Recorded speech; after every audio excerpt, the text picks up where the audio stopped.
Olá, boa tarde. Fico imaginando eu e confesso qual qual tamanho de saber que sou tão pecadora quanto qualquer um, talvez até mais, por levar a palavra e ter meus momentos de increditude, né, de ser incrédula com o mundo, com a arte, com qual a vida que estou inserida. Sim, peco, assumo meu pecado, mas não quero, meu Pai, mais pecar. E nessa tendência, ler tua palavra, levar os quatro cantos, como dizem, embora a terra não seja quadrada, levar a cada cantinho do universo a sua palavra, a sua mensagem. Às vezes, penso eu na questão assim de várias existências que já não estão mais. Às vezes vejo filmes, né, de vikings, como treinar seu dragão, ou até mesmo filmes especiais que passaram, agora não estou tão lembrada, mas especialmente da Idade Média. Talvez assim como dinossauros foram extintos.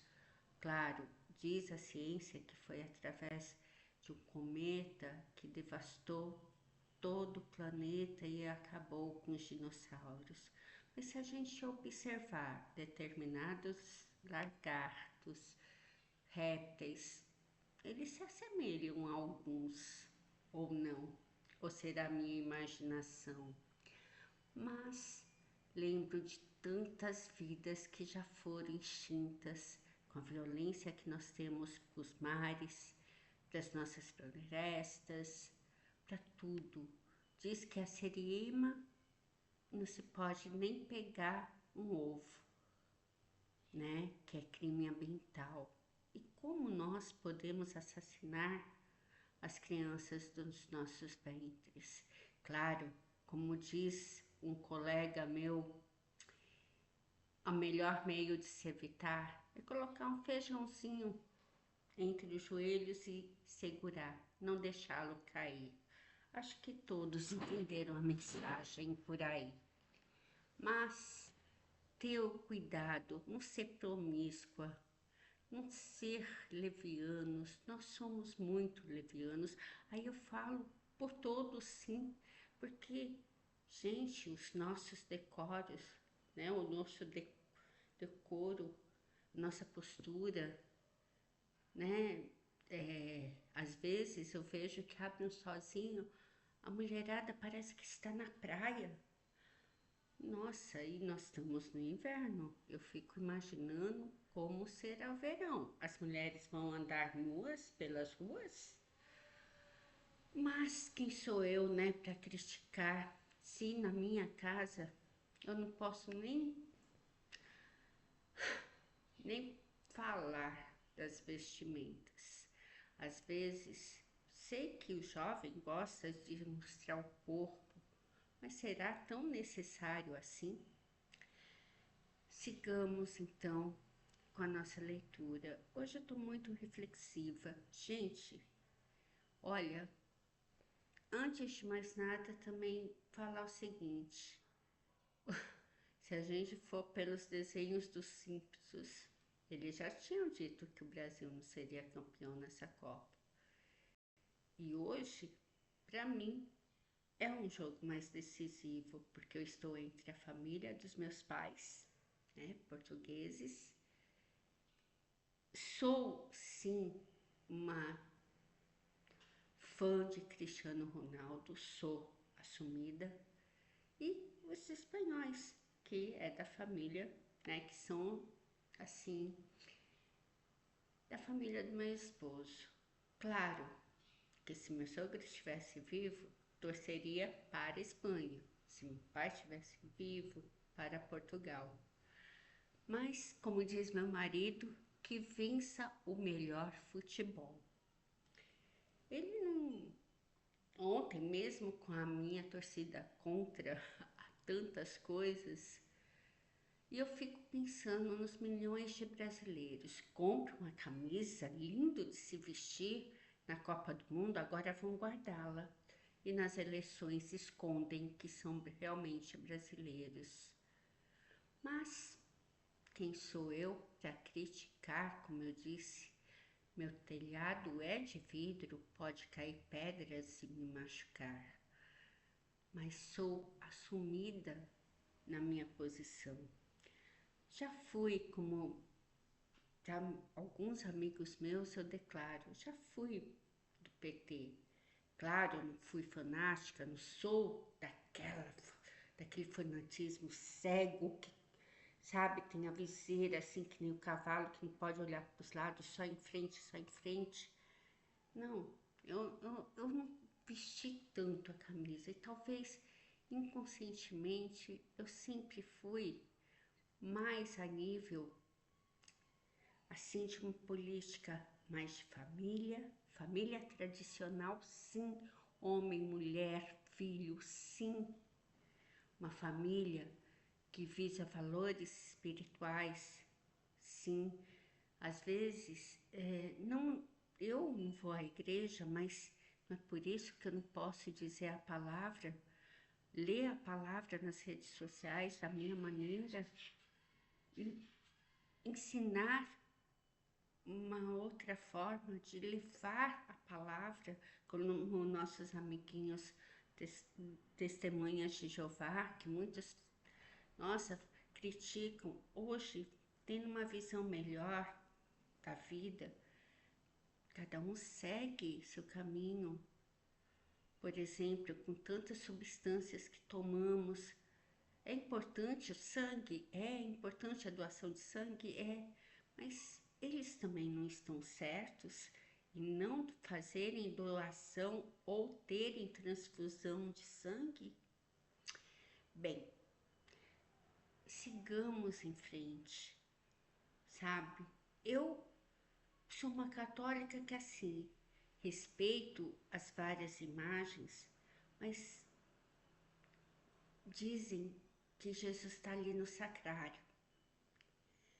Jesus, para mim, não está só ali no sacrário. Claro, aquela representação do vinho e do pão é linda, é algo magnífico. Lembro do padrinho Cícero, né? Quando deu a hóstia para uma pessoa e essa hóstia sangrou. Milagres, né? De padre Cícero. Mas eu observo a natureza, os rios, né?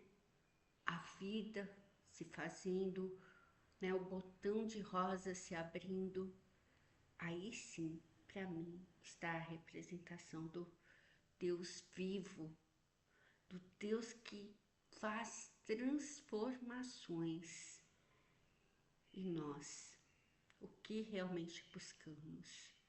Minha mãe dizia, e hoje eu ouvi de um pastor africano, e ela dizia a mesma coisa que ele disse hoje. Na vida, a gente não vem com nada, vem nu e vai embora nu. E ela sempre falava, vim nua e vou embora nua. Quando eu falo que as pessoas muitas vezes preveem nos últimos dias sua própria morte, com a morte da minha mãe eu tenho certeza, porque ela faleceu, diz lá o médico que foi da Covid, não teve velório, não teve as pessoas que ela amava por questões de saneamentos e tudo mais. Mas ela dizia que veio nua e voltou nua, ou seja, a gente vai sem nada e não leva nada para outra vida. Não tem caminhão de mudanças em cemitérios. Pensem nisso. Vamos então à palavra. Macabeus, segunda Macabeus, livro da sabedoria e Apocalipse. Tá Vamos lá, a palavra.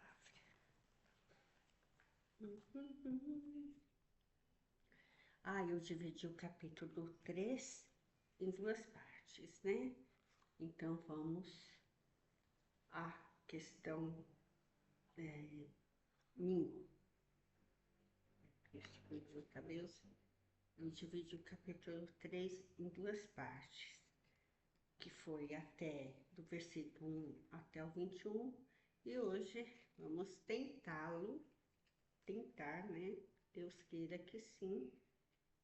Ops, minha velhinha, a maior herança de meu pai. É isso daqui. O que ele me deixou, não só aqui, e no meu coração, ele me deixou isso daqui. Vamos então ao capítulo 3 do segundo livro de Macabeus, versículo 22 em diante. Enquanto suplicavam assim a proteção do Todo-Poderoso para que conservasse invioláveis os depósitos que lhes haviam sido confiados. Eliodoro executava o seu intento. Já se achava até ali com seus homens armados, quando o Senhor dos Espíritos e o soberano detetor de todo o poder suscitou uma tal aparição que todos os que haviam ousado vir ali desfaleceram de espanto, atingidos de pavor ante a majestade de Deus. Viram eles montado num cavalo ricamente ajaezado e guiado furiosamente. Um cavaleiro de terrível aspecto que lançava em Heliodoro as patas dianteiras do cavalo. O que viam nele montado parecia ter uma armadura de ouro. Ao mesmo tempo apareceram-lhes outros dois jovens, cheios de força extraordinária, fulgurantes de luz, ricamente vestidos. Colocando-se dos dois lados, puseram eles a açoitá-lo sem interrupção e descarregaram sobre eles uma saraivada de golpes. Atirado logo por terra, Eliodoro foi envolvido por espessas trevas. Seus companheiros ergueram-no e depositaram-no numa liteira, e ele, que vinha para penetrar no mencionado tesouro como escolta a numerosas guardas pessoais, incapaz de se ajudar a si mesmo, foi levado por pessoas que reconheceram o manifesto poderio de Deus. Enquanto que ele se achava estendido e ferido pela força de Deus, sem fala e sem esperança alguma de salvação, os habitantes de Jerusalém bendiziam o Senhor, que havia glorificado o seu templo. O santuário que pouco antes estava cheio de confusão e tumulto, logo que o Senhor manifestou a sua onipotência, encheu-se de regozijo e de alegria. Todavia, alguns dos companheiros de Eliodoro suplicaram logo a Onias que rezassem ao Todo-Poderoso para lhes restituir a vida, prestes, na verdade, a apagar-se. Esse ano que o rei suspeitasse que os judeus houvessem organizado um atentado contra Eliodoro, o sumo sacerdote ofereceu sacrifício por ele. Ora, enquanto o pontifício executava a cerimônia expiatória, os mesmos jovens apareceram a Eliodoro revestidos com as mesmas vestes. Achegaram-se a ele e disseram: "Sê reconhecido ao sumo sacerdote, porque foi por causa dele que Deus te dá a vida. Proclama diante de todo o seu grande poder, que fostes açoitado por Deus." Ditas essas palavras, desapareceram. Após ter oferecido sacrifício ao Senhor, erguendo abundantes preces ao que lhes haviam poupado a vida, e agradecido a Onias, Eliodoro regressou com suas tropas para junto do rei. Testemunhava diante de todos os prodígios operados pelo Deus tão grande aos seus olhos. E como o rei lhes perguntasse que homem julgava-lhe ele que pudesse enviar ainda uma vez a Jerusalém, respondeu: se tens algum inimigo, alguém que maquina contra ti, envia-o para lá, e encontrá-lo-ás acertado, se ainda viver, porque há verdadeiramente naquele lugar uma força divina. O que habita no céu zela por esse templo, protege e arruína mortalmente os que se apresentam com más intenções.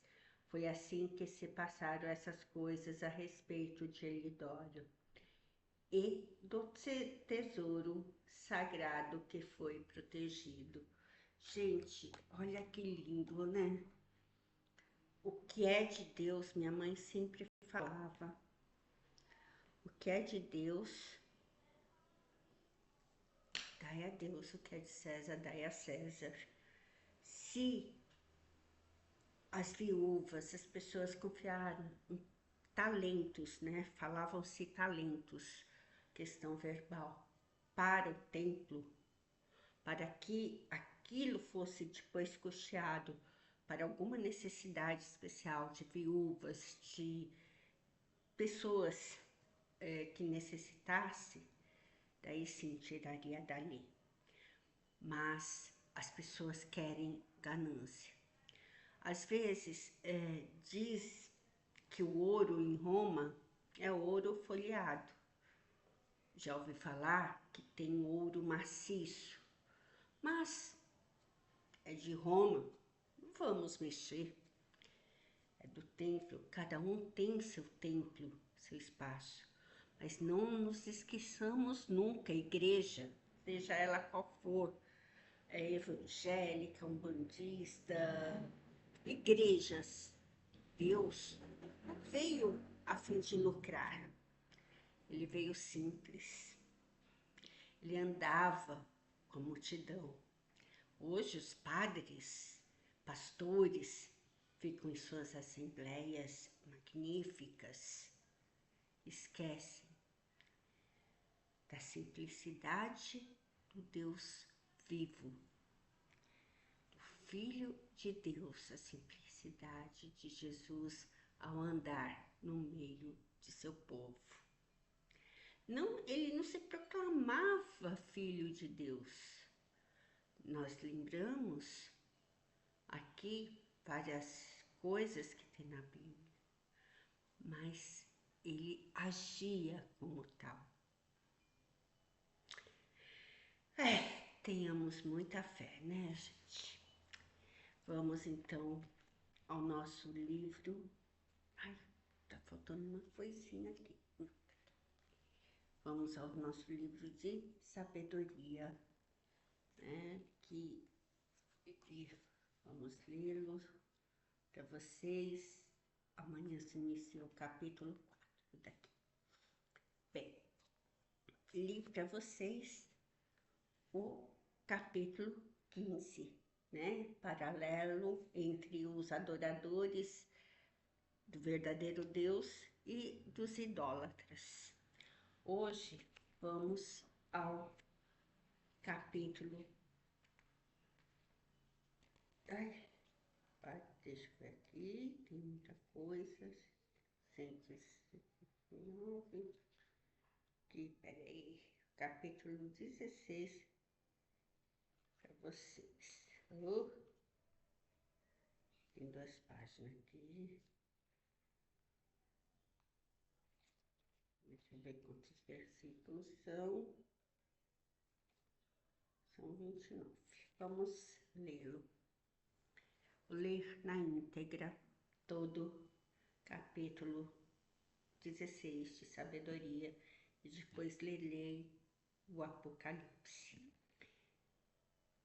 Palavras do Senhor, livros de sabedoria, livro da sabedoria, capítulo 16. Deus trata cada um segundo os seus méritos.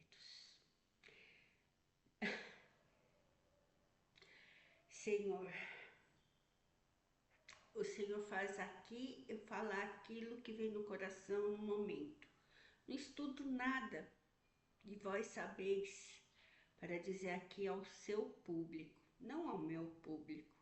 São poucas visualizações, são, mas um dia irão chegar nas pessoas certas essas visualizações.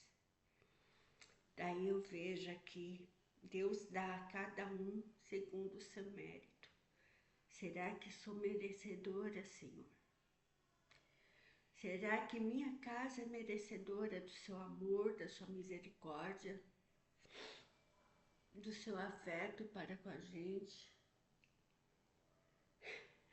Lembro, meu pai sempre falava de Lázaro que tinha feridas e que deixava às vezes os cachorros lamberem suas feridas. Desde pequena, desde que eu me conheço por gente, eu tenho feridas. Não só feridas na pele, que marcam minhas pernas, marcam meus braços, mas as feridas da alma. Será que existe um cachorrinho que Deus possa mandar para lamber as feridas da alma, que são tão dolorosas? Oh Senhor, como são dolorosas. E eu falo, não vou fazer isso, acabo fazendo. Mas, como diz, tenho a genética da Dona Jonilde e do seu Francisco. Quem os conheceu sabe que isso é forte em mim. Muito mais forte em mim do que no meu irmão. Até mesmo a tal translocação robertsoniana do cromossomo 13. Meu irmão fez o teste e deu inconclusivo. Para mim, veio e os meus filhos herdaram. Para os filhos dele, só uma, né, que foi a minha sobrinha que herdou. E o que causa, ninguém sabe. Mas meus primos não acreditam, veio da família da minha mãe. Então, por exemplo, da minha mãe também vieram a poli da tia, né? Os dedinhos a mais. Meu filho teve dedinhos a mais, minha sobrinha teve dedinhos a mais. Mas as pessoas não se interessam. Tem a questão também da mentalidade, o DI leve, o TDAH, mas as pessoas não vão atrás. Eu fui. Sei que a genética não vai trazer meu Gabriel de volta, mas por futuro, com certeza, vai ajudar outras pessoas. Que nem eu sei que um primo meu teve problemas ao nascer de intestino. Será que isso também não foi a questão genética? Mas é primo de segundo grau, da parte da minha mãe, que eu estou falando. Porque realmente nós tivemos isso. E foi, né, o cariótipo minha mãe fez e deu a parte dela. O que causa a gente não sabe. Somente Deus. E pagar um exame de quase 10 mil reais para detectar, por exemplo, de uma pessoa, são 5, né, agora. 5 não, 4, porque meu marido não tem, mas seria eu e meus filhos detectar o que causa em cada um. Eu não vou pagar 40 mil para isso. Deus, sabe, faça com que, se for da vontade dele, ele que mostre o caminho que nós devemos seguir quanto a essa genética. Certo? Então vamos à palavra. Mas eu chorei porque meus olhos encheram de água pela oração que eu fiz no início. Sou pecadora e peco muito, mas quero não pecar mais. Dai-me força, Senhor. Deus trata cada um segundo os seus méritos. Por isso foram, capítulo 16. Por isso foram justamente castigados por animais dessa espécie e atormentados por uma multidão de animais, em vez de os ferir assim, foram favoráveis vosso povo, satisfazendo por um alimento surpreendente o ardor de seu apetite, oferecendo-lhe por alimento codornizes, se bem que aqueles malgrado sua fome. Se bem que aqueles, malgrado sua fome diante do aspecto hediondo de animais enviados contra eles, experimentaram a náusea. Estes, por uma curta privação, receberam alimento maravilhoso, pois era preciso que os primeiros, os opressores, fossem oprimidos por inexorável fome, e que os outros fossem apenas mostrados quais tormentos tiveram que suportar seus inimigos. Efetivamente, quando o cruel furor dos animais que atingiu também, e que quando eles perceberam com a mordedura de sinuosas serpentes, vossa cólera não durou até o fim. Eles foram por pouco tempo atormentados para sua correção. Eles possuíram um sinal de salvação que lhes lembrava o preceito de vossa lei. Por isso que eu falo para muitos que procuram religiões onde vem ídolos, imagens.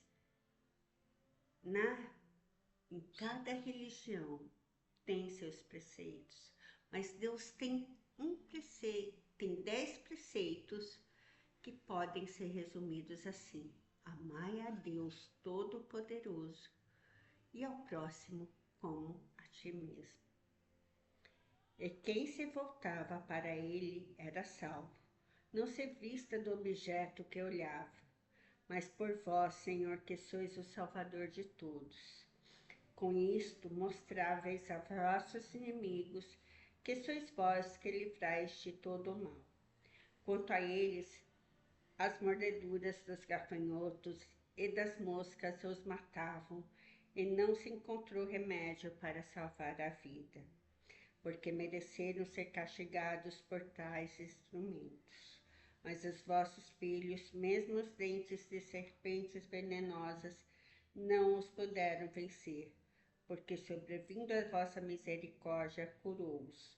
Eram picados para que se lembrassem de vossas palavras, e em seguida ficaram curados, para que não viessem a esquecê-la completamente. Não foi uma erva nem algum unguento que os curou, mas a vossa palavra que cura todas as coisas, Senhor. Porque vós sois Senhor da vida e da morte. Vós conduzis as portas do Hades e de lá tirais. Enquanto que, se por sua maldade o homem pôde matar, não pode fazer voltar o espírito uma vez saído, nem chamar de volta a alma que o Hades já recebeu.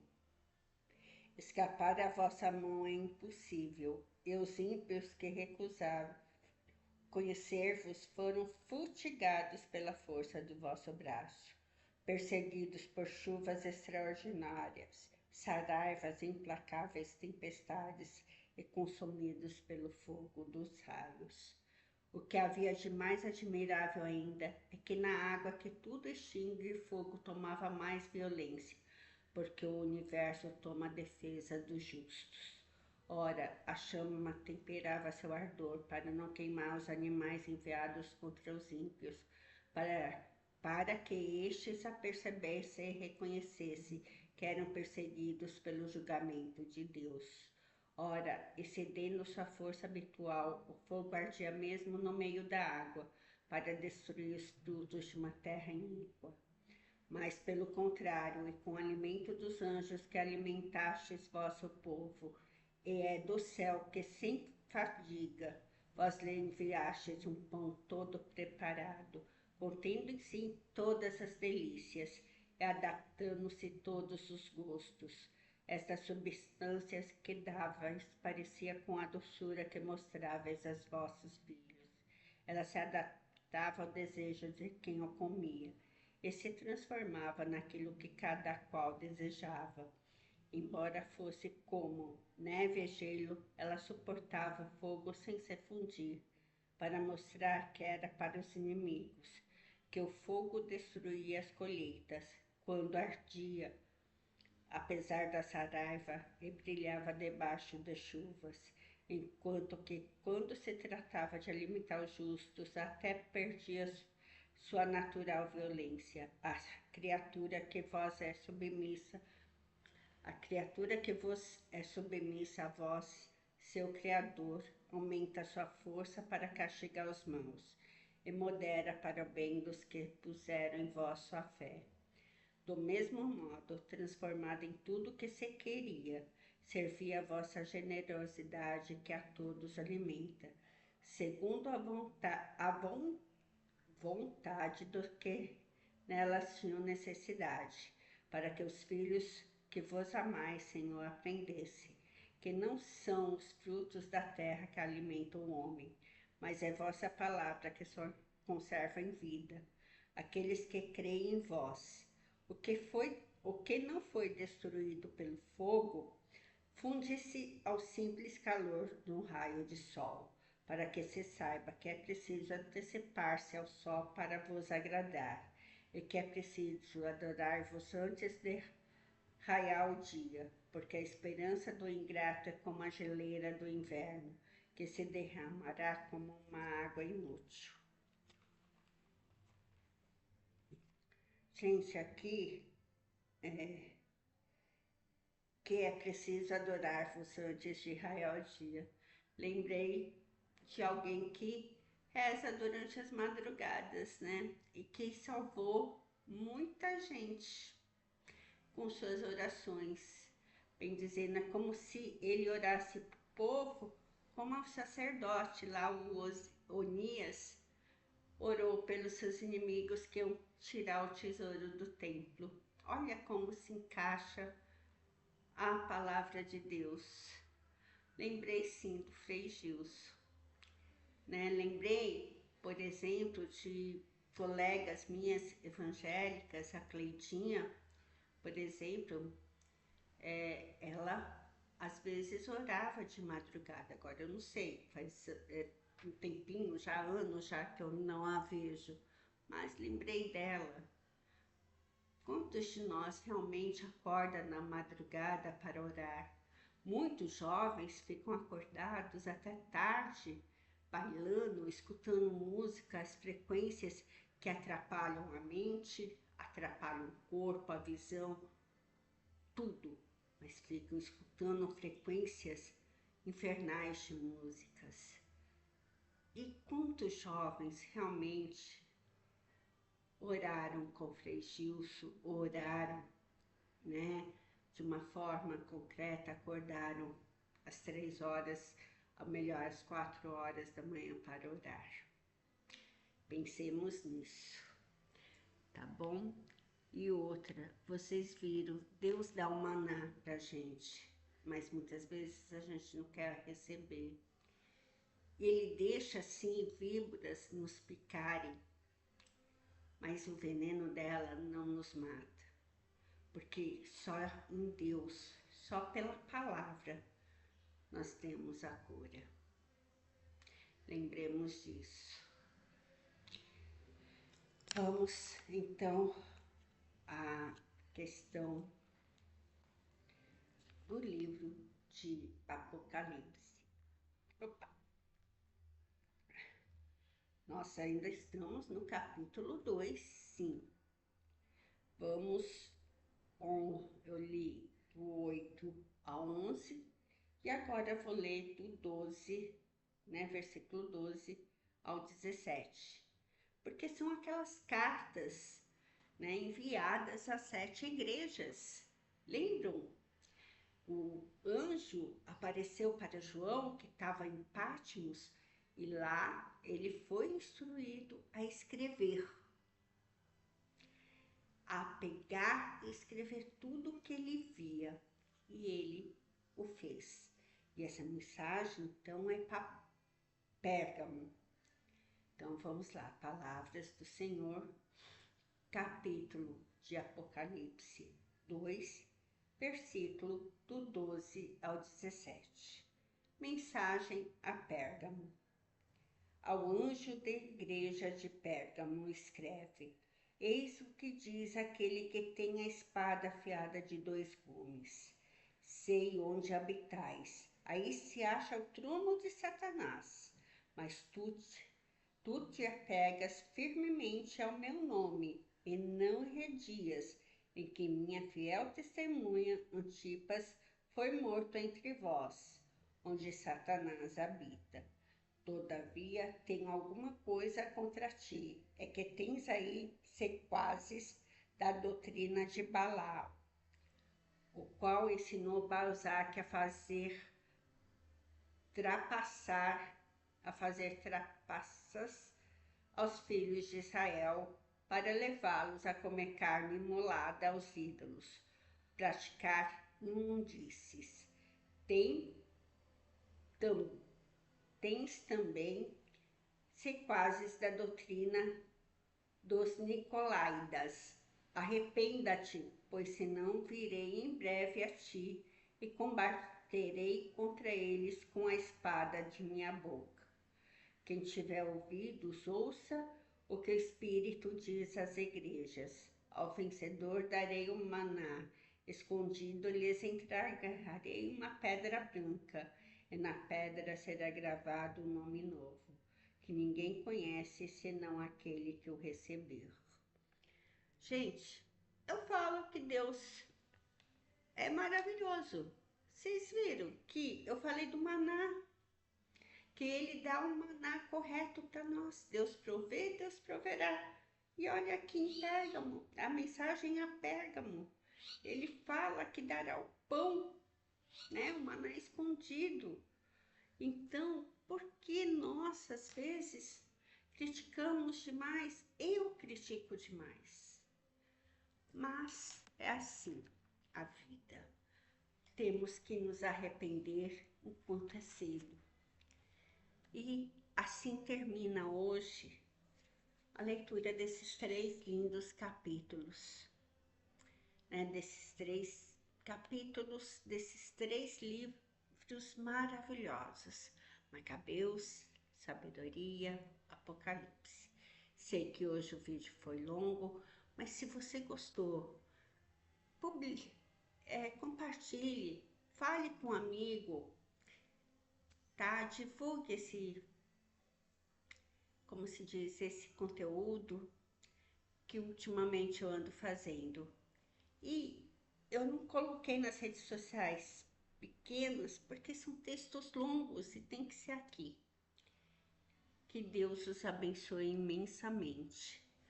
Paz, bem, todo tipo de saúde a todos também, e que possamos nos alegrar com a palavra de Deus, porque somente a palavra de Deus, como está escrito, poderá nos curar. Curar dos males da alma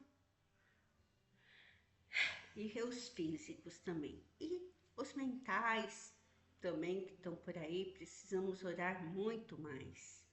Escutem boas músicas, tá? Paz, bem, todo tipo de saúde a todos também. Fiquem com Deus.